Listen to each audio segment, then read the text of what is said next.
მოგესალმებით, თქვენ უყურებთ მოამბეს 14 საათზე. ზაფხულის ოლიმპიადა რიოში რუსი მძლეოსნების გარეშე ჩაივლის. რუსეთის ოლიმპიური კომიტეტისა და 68 რუსი სპორტსმენის სააპელაციო სარჩელი სპორტულმა საარბიტრაჟო სასამართლომ არ დააკმაყოფილა.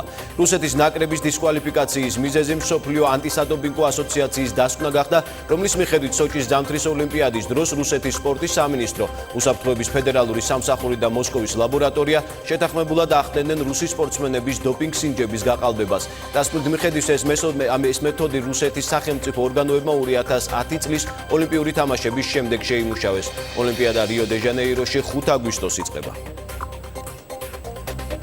და საკითხზე მივიდა განათლების სამინისტროში თურქეთის ელჩი ზეკი ლევენთ გურუმჩუ მინისტრის მოადგილეს შეხვდა. სამინისტროში აცხადებენ, რომ დიპლომატის სტუმრობა ფეთულა გიულენთან დაკავშირებული საგანმანათლებლო დაწესებულებების შესახებ საქართველოში თურქეთის გენერალური კონსულის მიერ გაკეთებულ განცხადებას არ ეხება. უწყების ინფორმაციით თურქეთის ელჩი სამინისტროში საშუალო სკოლებისთვის გამოცხადებული ტენდერის თაობაზე იმყოფებოდა. დიპლომატმა სამინისტრო უკომენტაროდ დატოვა.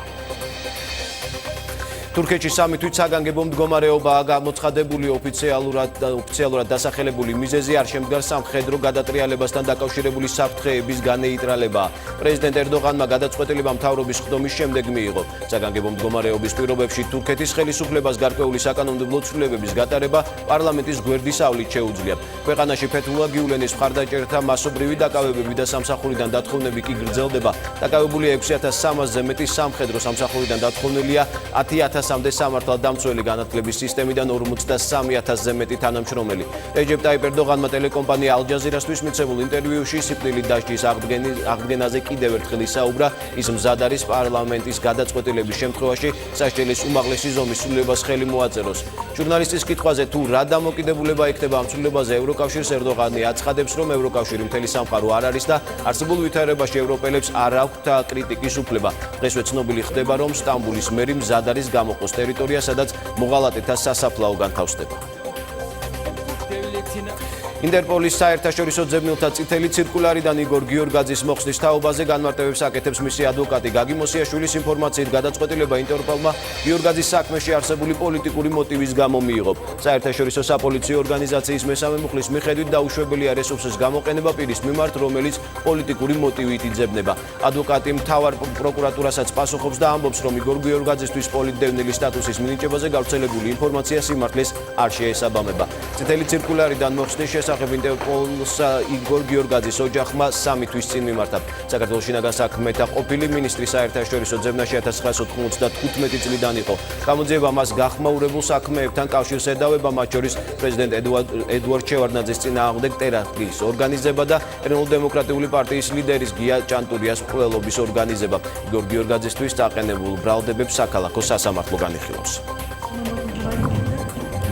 რუსეთში ქართული ღვინისა და მინერალური წყლის იმპორტის აკრძალვა ზურავავაშძე არ ელოდება. პრემიერ-მინისტრის სპეციალური წარმომადგენელი რუსეთის დუმის დეპუტატის ინიციატივას ეხმაურება. რუსეთის მედიის ინფორმაციით ემბარგოს დაწესებაზე წინადადებას დუმის საერთაშორისო საქმეთა კომიტეტი ამზადებს. დუმის დეპუტატები მთავრობას მოუწოდებენ ქვეყნის ტერიტორიაზე აკრძალონ ყველა იმ სახელმწიფოს პროდუქცია, რომელიც ყირიმსა და სევასტოპოლში წარმოებული ნაწარმის წინააღმდეგ ევროსაბჭოს მიერ მიღებულ სანქციებს უერთდება. უკრაინაში ჟურნალისტ პაველ შერემეტის მკვლელობასთან დაკავშირებით შეერთებული შტატების სახელმწიფო დეპარტამენტი შეშფოთებას გამოთქვავს. როგორც უწყების ოფიციალურმა წარმომადგენელმა განაცხადა, მსგავსი დანაშაული მიუღებელია თავისუფალ და დემოკრატიულ საზოგადოებაში. ჯონ კირბის თქმით, მკვლელობის გამოძიებაში უკრაინულ მხარეს შეერთებული შტატების გამოძიების ფედერალური ბიურო ეხმარება. შეგახსენებთ, ცნობილი ჟურნალისტი პაველ შერემეტი გუშინ დილით კიევის ცენტრში ავტომობილში ააფეთქეს. პრეზიდენტ პეტრო პოროშენკოს განცხადებით, ჟურნალისტის მკვლელობის საქმეში ის უცხოური ინტერესების არსებობას არ გამორიცხავს. ერევანში საპროტესტო აქციის დარბევის შედეგად სამართალდამცავებმა 136 დემონსტრანტი დააკავეს. ინფორმაციას ამის შესახებ სომხეთის პოლიციის სამსახური ავრცელებს.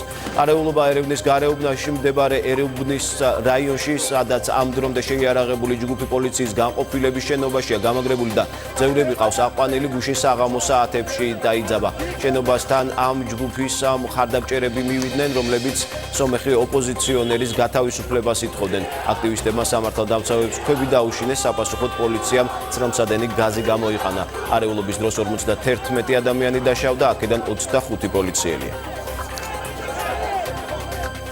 რა პრაქტიკული ხარვეზები უშლის ხელს სისხლის სამართლის დანაშაულის შედეგად დაზარალებული მოქალაქეების უფლებების დაცვას. საკითხზე მომზადებული კვლევის პრეზენტაცია გაიმართა ახალგაზრდა იურისტთა ასოციაციაში. ორგანიზაციამ რამდენიმე თვიანი მუშაობის შედეგად კონკრეტული რეკომენდაციები შეიმუშავა. ახალგაზრდა იურისტთა ასოციაციაში აცხადებენ, რომ ყველა დაზარალებულს არ აქვს შესაძლებლობა მოქმედი კანონმდებლობის მიხედვით ყველა კატეგორიის დანაშაულის შემთხვევაში მიმართოს სასამართლოს და გაასაჩივროს პროკურორის შემაჯამებელი გადაწყვეტილება, ასევე დაზარალებულებს არ აქვთ უფლება მიიღონ სისხლის სამართლის საქმის მასალები. კვლევის ავტორები იმედოვნებენ, რომ შესაბამისი უწყებები მათ რეკომენდაციებს გაიზიარებენ. საქართველოში ქვეყნის ინტერნეტიზაციის განხორციელება იწყება. შესაბამისი გადაწყვეტილება დღეს მთავრობის ხდომაზე მიიღეს. პრემიერის განცხადებით უკვე გაწერილია სამოქმედო გეგმა თუ როგორ უნდა შეიქმნას ოპტიკურ ბოჭკოვანი ინტერნეტის ქსელი, რომელიც ინტერნეტს საქართველოს 2000-ზე მეტ ქალაქსა და სოფელში მიიყვანს.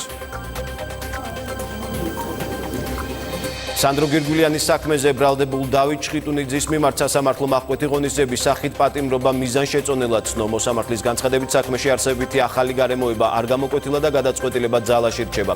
გენერალური ინსპექციის ყოფილი ხელმძღვანელის მოადგილის გირგვლიანის საქმეზე სამსახურებრივ უფლებამოსილების გადამეტებას ედავებიან. როგორც სახელმწიფო ბრალდება აცხადებს, მან უკანონოდ მომზადებული დოკუმენტების საფუძველზე სასჯელახსოვრების დაწესებულებიდან გირგვლიანის მკვლელობის საქმეზე მსჯავრდებული პირები გამოიყვანა.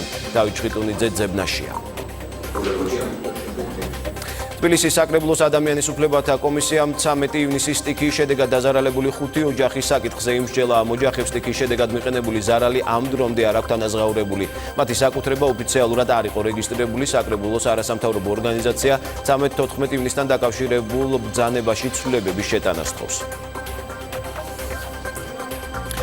ევროკავშირიდან დიდი ბრიტანეთის გასვლა მოწესრიგებული და გონივრული პროცესი უნდა იყოს. ამის შესახებ ბერლინში ვიზიტით ყოფმა პრემიერ-მინისტრმა ტერეზა მეიმ გერმანიის კანცლერ ანგელა მერკელთან გამართული მოლაპარაკების შემდეგ ერთობლივ პრესკონფერენციაზე განაცხადა.